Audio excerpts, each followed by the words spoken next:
Anatomy फिजिओलॉजीचा 4th chapter आहे.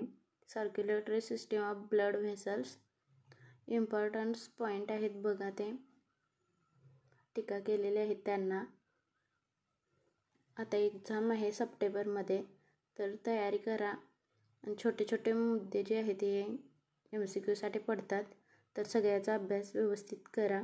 Screenshot घ्या, पाहिजे तर त्याचे झेरॉक्स मारा, नाहीतर लिहून काढा. जसं तुम्हाला सोपं वाटेल तसं. व्हिडिओ टाकणं पॉसिबल होत नाही कारण सबमिशन सुरू आहे आणि वर्कलोड पण आहे, तर लिखाणच जास्त असल्यामुळे व्हिडिओ नाही टाकता येत. तरी पण मी प्रयत्न करते की एखाद दुसरा व्हिडिओ तरी टाकावा. हार्टचा 3रा टाकलेला आहे टॉपिक, हा 4th टॉपिक आहे. तर बघा, मी आता आमच्या इथे पण नवीन ॲडमिशन चालू झालेले आहेत. फी जरा जास्त आहे, म्हणजे 85,000पर्यंत आहे GNM फर्स्ट इयरची. आम्हाला नवीनच कॉलेज आमच्या इथं आता झाले, म्हणजे फार्मसीचं होतं, 1-2 वर्ष झालं फार्मसीचं त्यांना मिळून, पण आता GNM पण चालू केले, हॉस्पिटल पण चालू केले. तर GNMची आमची पहिलीच बॅच आहे म्हणायची. 60 विद्यार्थी आहेत GNMला. पहिल्यांदाच आहे त्याच्यामुळे फी थोडी कमी होती. आत्ता पुढच्या वर्षी म्हणजे आता येणारे ॲडमिशन आहेत त्यांना आहे, म्हणजे बोलून कमी वगैरे करतील ज्यांना कोणाला ॲडमिशन घ्यायचं असेल तर. विठ्ठल पाटील कळे. तर बघा, हा पोर्शन काय फक्त GNMसाठी नाही, ANMला पण आहे. ANMमध्ये एवढं डीप नसतं एक्सप्लेनेशन, ANMमध्ये शॉर्ट असतं. GNMचं जरा जास्त आहे. GNM आणि BSc नर्सिंगसाठी उपयुक्त आहे बघा. प्रत्येक टॉपिक शेअर करेन.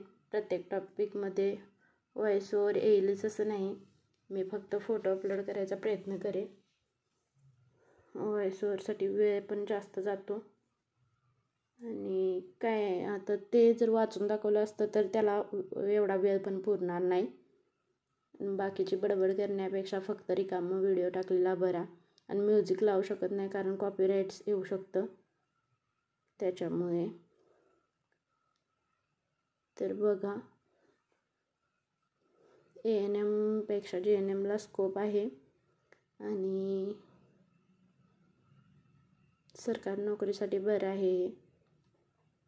ज्यांना कुणाला द्यायच्या असतील सरकारी नोकरीच्या परीक्षा सरकारी, तर GNM करू शकता. ANMच्या पण निघतील भरती, ह्यावेळी लास्टच्या असेल बहुतेक. ANM ऑप्शन आता बंद होणार आहे, त्याच्यामुळे GNMला आता बरेच ANM झालेल्यांनी GNMला टाकलेलं आहे. जिल्हा परिषदच्या वगैरे जागा निघतात, तर ते आपण एक्झाम देऊ शकतो.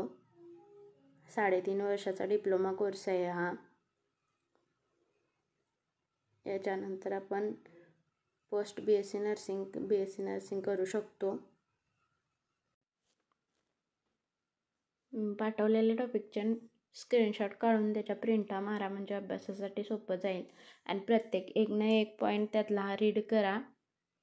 3-4 वेळाला वाचलं की लक्षात राहतं. आणि जेवढ्या पण डायग्रॅम आहेत त्या पूर्ण त्याची तयारी करा. एवढी तयारी करा की डोळे झाकून पण आपल्याला त्या डायग्रॅम काढता येतील.